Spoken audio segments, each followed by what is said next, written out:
உங்க தலை போன பாஸ்கர் கிட்ட போய் சொல்லுங்கடா. நான் அமைதிப்பட ஆயிஷா. வடபழனி இல்ல, தாம்பரம் இல்ல, இந்த சிட்டி முழுக்க நான் தாண்டா தாதா.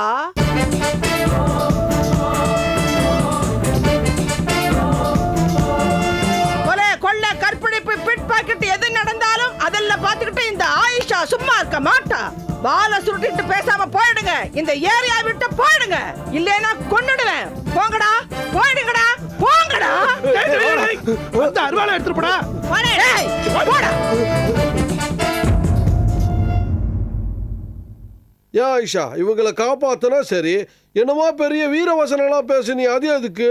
எல்லாம் பில்டப் தான். வெறும் பில்டப் தானா? நிஜமா இல்லையா? ஏய், என்ன என்னன்னா என்ன?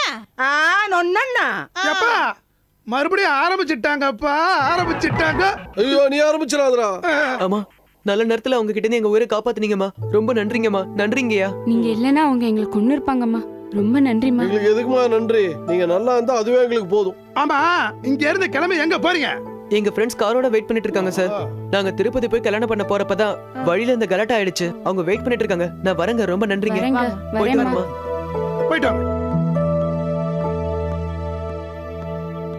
அடாடாடாடாடாடா, இது ஜோடி. இந்த இருக்க என்ன பண்றது? உங்க புள்ள லட்சணம் அவ்வளவுதான். அவனுக்கு என்னடி ராஜா? யாரு இது? ராஜா. ஆமா. அப்ப எங்களுக்கு என்ன குறையா? குறையா? குறையா? ஏன் கேக்குறேன்?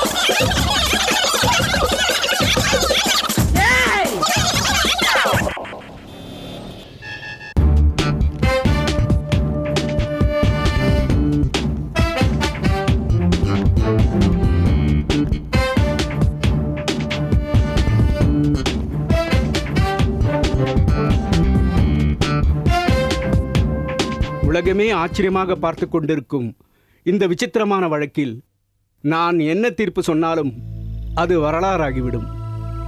நாளைக்கு என்னுடைய தீர்ப்பு தப்பாகாமல் இருக்க வேண்டுமென்றால் ஆதாரம் முக்கியம். அதனால்தான் டெஸ்ட் பண்ண சொன்னேன். இந்த வழக்கின் போக்கில் ஜூலியை டெஸ்ட் செய்த அரசாங்க இன்ஜினியர்கள் கொடுத்த அறிக்கை முக்கியமான ஆதாரமாக சேர்த்து கொள்ளப்பட்டிருக்கிறது. மேற்கொண்டு இருதரப்பு வழக்கறிஞர்களும் தங்களுடைய இறுதிக்கட்ட குறுக்கு விசாரணையை துவங்கலாம். ஜூலி தான் விஞ்ஞானி சிகாமணியின் கண்டுபிடிப்பு தான் என்பதை ஒப்புக்கொண்ட பின்பும் ஜூலி தன்னுடைய சொத்து என்று தொடர்ந்து கூறி வரும் விஞ்ஞானி அருமை நாயகத்தை நான் குறுக்கு விசாரணை செய்ய அனுமதிக்கும்படி தாழ்மையுடன் வேண்டிக் கொள்கிறேன், யுவர் ஆனர். Permission granted. அருமை நாயகம், அருமை நாயகம், அருமை நாயகம்.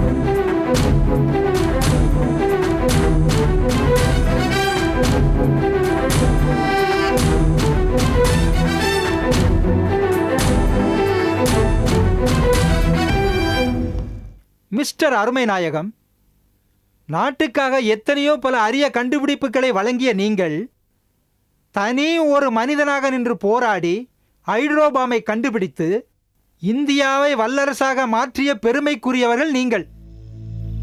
இந்த சாதாரண ஒரு ரோபோ விஷயத்தில் அடுத்தவருடைய கண்டுபிடிப்புக்கு நீங்கள் உரிமை கொண்டாடுவது உங்களுக்கு அழகாக இருக்கும் என்று நினைக்கிறீர்களா? குறிவார்த்து எய்யப்பட்ட அம்பு குறிதவறி விழுந்த பின் அந்த அம்புக்கு இலக்காக இருந்தவனே அதை எடுத்துக்கொண்டு போய் எய்தவனிடம் சேர்ப்பதுதான் நியாயம் என்று நீங்கள் நினைக்கிறீர்களா?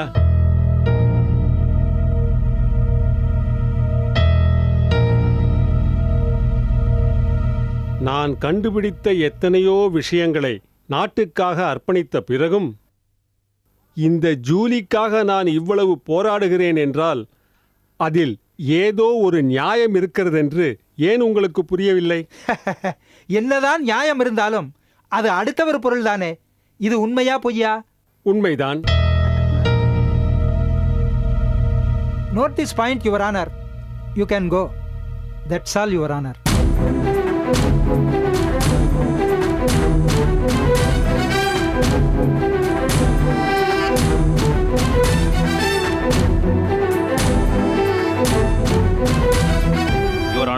விஞ்ஞானி சிகாமணியை மீண்டும் குறுக்கு விசாரணை செய்ய அனுமதிக்கும்படி கேட்டுக்கொள்கிறேன். Permission granted. இவன் அடிக்கடி என்ன குறுக்கால விசாரணை செய்யறான். இன்னைக்காவது ஒழுங்கா பதில் சொல்லிட்டு வாங்க. பேந்த முழிக்காதீங்க, போங்க. விஞ்ஞானி சிகாமணி, விஞ்ஞானி சிகாமணி, விஞ்ஞானி சிகாமணி.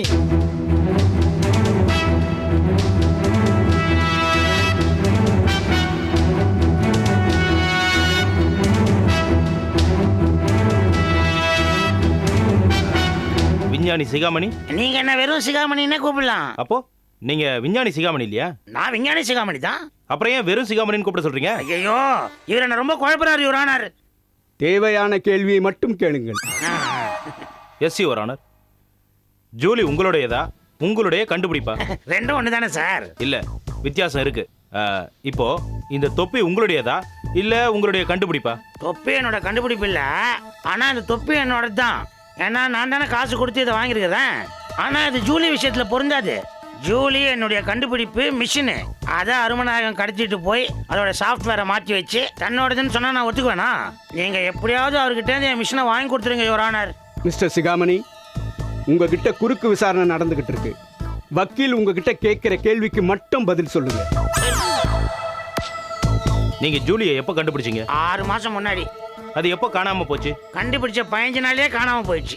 அப்போ நீங்க அன்னைக்கே வந்து கம்ப்ளைண்ட் பண்ணாம இப்போ ஏன் கம்ப்ளைண்ட் பண்றீங்க?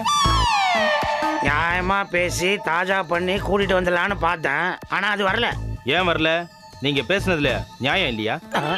ஐயோ, மறுபடியும் குழப்பறீங்களா சார்? இந்தாலே ஜூலிய தார வாத்து கொடுத்துருவோம் போல இருக்கே. மூஞ்ச பாரு. That's all your honour.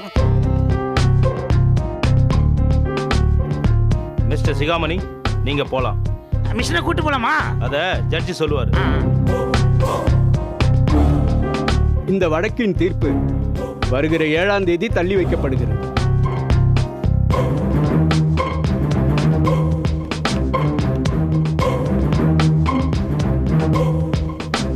வாங்க பாஸ், வாங்க. உட்காருங்க.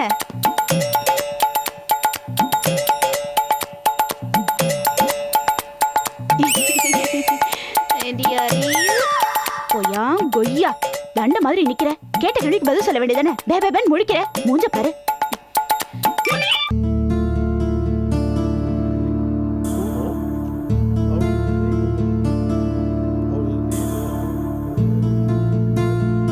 அப்பா, என்னப்பா பேப்பர் படிக்கிறியா? டேய், பேப்பர்னா படிக்கத்தானே முடியும், பிச்சு சாப்பிடவா முடியும்? கேட்கிறேடா கேள்வி. என்ன கேட்கறதுக்கு இவ்வளவு நாட்டுல பதில் சொல்ற? உள்ள செம்மையா கவனிச்சுட்டாங்களோ? டேய் வேண்டாம். ஓ மொண்டாட்டி என் மொண்டாட்டி சண்டை போட்டு வீடு 2 ஆனதே போதும், நமக்குள்ள சண்டை வேண்டாம். அப்பா, அவங்க சண்டையை நிறுத்துறதுக்கு நாமளும் எவ்வளவோ பாடுபட்டோம், ஆனா முடியல. ஒரு வேளை நாம 2 பேரும் சண்டை போட்டுக்கிட்டோம்னு வச்சுக்க, அவங்க சண்டை நிறுத்துவாங்கல்ல?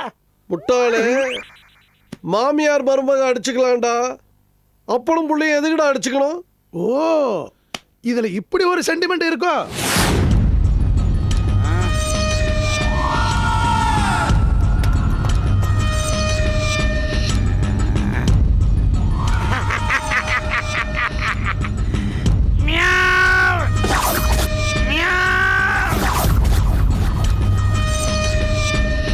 S boss. இந்த அமதிப்பேல் ஆயிஷாவோட இதுதானே?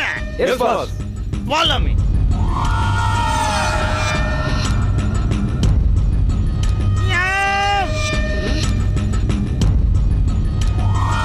Follow me.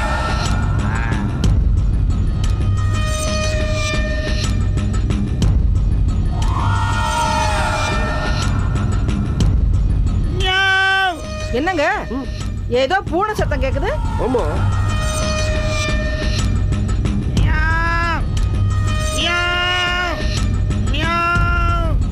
டேய், என்னங்கடா எல்லாரும் ஃபோர் கிரவுண்ட ஃபில் பண்றீங்க, எவனாவது வந்து பேக் கிரவுண்ட ஃபில் பண்ணுங்கடா. வந்துட்டு வந்தல. ஆமா, இங்க அமதிப்பேல் ஆயிஷாங்கிறது யாரு? நான் தான். இவங்க கூட வந்திருக்கியே, நீ யாரு? நான் தான் பூனை பாஸ்கர். நான் தான் பூனை பாஸ்கர். நான் தான் பூனை பாஸ்கர். Meow meow meow. ஏய், என்ன 3 தடவை ஏலம் போடுற? எல்லாம் ஒரு எஃபெக்ட்டுக்காக தான். ஓஹோ, என் எஃபெக்ட இப்போ நான் காட்டட்டுமா? ஐயோ அக்கா, அப்படியெல்லாம் சொல்லாதீங்க. உங்க வீர தீர பராக்கிரமத்தை பற்றி பசங்க வந்து சொன்னாங்க. என் பசங்களை பந்தாடின காலில் விழுந்து ஆசீர்வாதம் வாங்கத்தாங்க வந்தேன். அக்கா ஐயா கொஞ்சம் தள்ளுங்க தள்ளுங்க ஐயா. அக்கா இப்படி வாங்க இப்படி வாங்கக்கா. அக்கா என்ன ஆசீர்வாதம் பண்ணுங்க. அக்கா அக்கா என்ன ஆசீர்வாதம் பண்ணுங்க அக்கா. நீங்க ஆசீர்வாதம் பண்ணா நான் பெரிய ரவுடி ஆயிருவேன். அக்கா என்ன ஆசீர்வாதம் பண்ணுங்க அக்கா.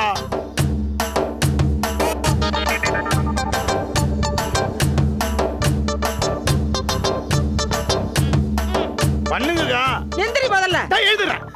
கத்தி தூக்கி உள்ள வை. ஏக்கா பொருள் சின்னதா இருக்குன்னு பாக்குறீங்களா? அக்கா உங்களுக்கு வேணும்னா இதை விட பெரிய பொருள்லாம் என் பசங்க வச்சிருக்காங்க, எடுத்து காட்டுங்கடா. டேய் கத்தி கீழே போடுங்கடா. நான் லீடர் இல்ல. முதல்ல உன் கூட்டத்தை கூட்டிட்டு வெளியே போ. அக்கா அப்படிலாம் சொல்லக்கூடாதுக்கா. சொர்ணக்கா எங்களை விட்டு போனதுக்கு அப்புறம் எங்களை வழி நடத்துறதுக்கு ஒரு நல்ல லீடரே இல்லக்கா. அவங்கள மாதிரி ஒரு வீரமான தீரமான ஒரு லீடர் நீங்க கிடைச்சிட்டீங்கக்கா. அக்கா நாங்க கொடுக்குற லீடர் பட்டத்தை ஏத்துக்கிட்டு எங்களை வழி நடத்தி செல்லுங்கக்கா.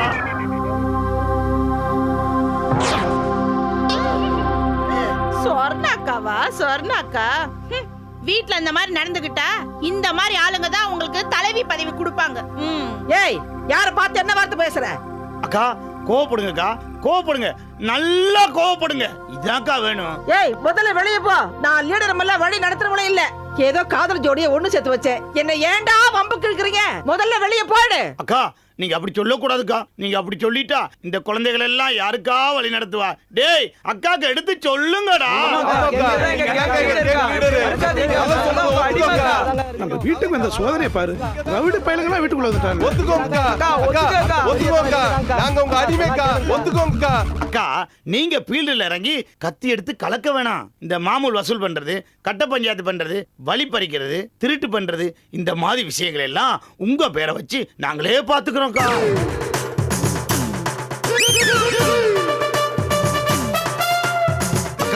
நீங்க சும்மா உட்கார்ந்து கலெக்ஷனை மட்டும் பார்த்தா போதும். நான் வர்றேன்க்கா, நான் வர்றேன்க்கா, நான் வர்றேன்க்கா, நான் வர்றேன்க்கா.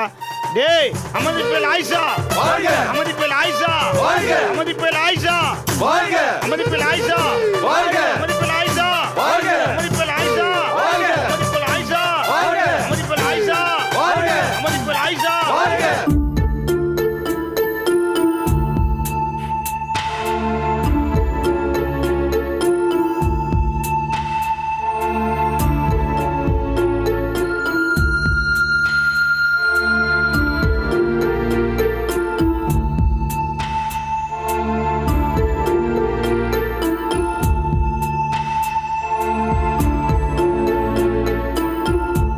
அந்த ப்ரொஃபசர் எக்ஸ் என்னை இந்த நிலைமைக்கு கொண்டு வந்து நிறுத்திட்டானே. ஃபர்ஸ்ட் ஹியரிங்ல ஜூலி ஒரு மெஷின் தான்னு என்ஜினியர் பரிசோதனை பண்ணி சொன்னதால கேஸ் எக்ஸோட பக்கம் ஸ்ட்ராங் ஆகி என் பக்கம் வீக் ஆயிடுச்சு. மிஷின் உயிர் இல்லாதது, அதனால அது உருவாக்குனவங்களுக்கு தான் சொந்தம்னு ஜட்ஜி தீர்ப்பு சொல்லிட்டா அதை நான் வேணா தாங்கிக்கலாம். ஆனா ஜூலி மேல பைத்தியமா இருக்கிற ஜீனி எப்படி தாங்கிக்கும்? ஜூலி இல்லாத ஜீனியோட எதிர்காலம் எப்படி இருக்கும்?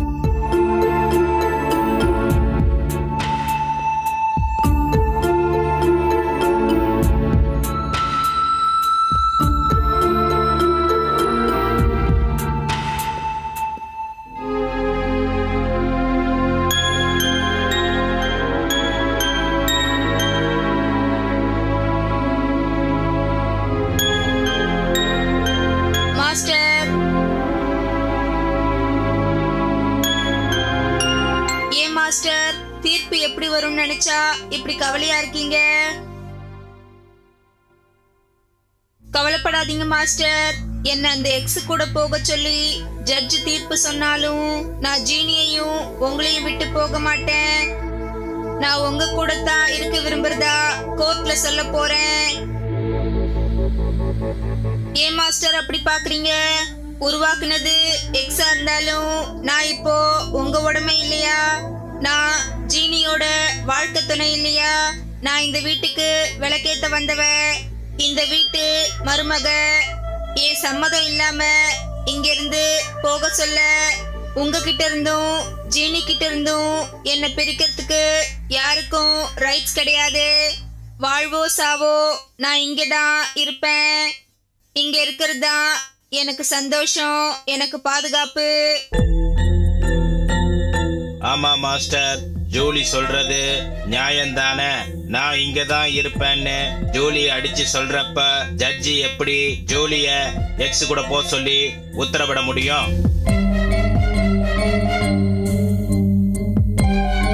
சந்தோஷமா ஆரோக்கியமா ஒற்றுமையா வாழ்ந்துகிட்டு இருக்கிற ஒரு தம்பதியருக்கு கோர்ட் எப்படி தானா முன்வந்து விவாகரத்து கொடுக்க முடியும்? ஜீனி, நீ நினைக்கிற மாதிரி கோர்ட்ல நடக்கிறது டைவர்ஸ் கேஸ் இல்ல, இது ஒரு ஆள் கடத்தல் மாதிரியான கேஸ்.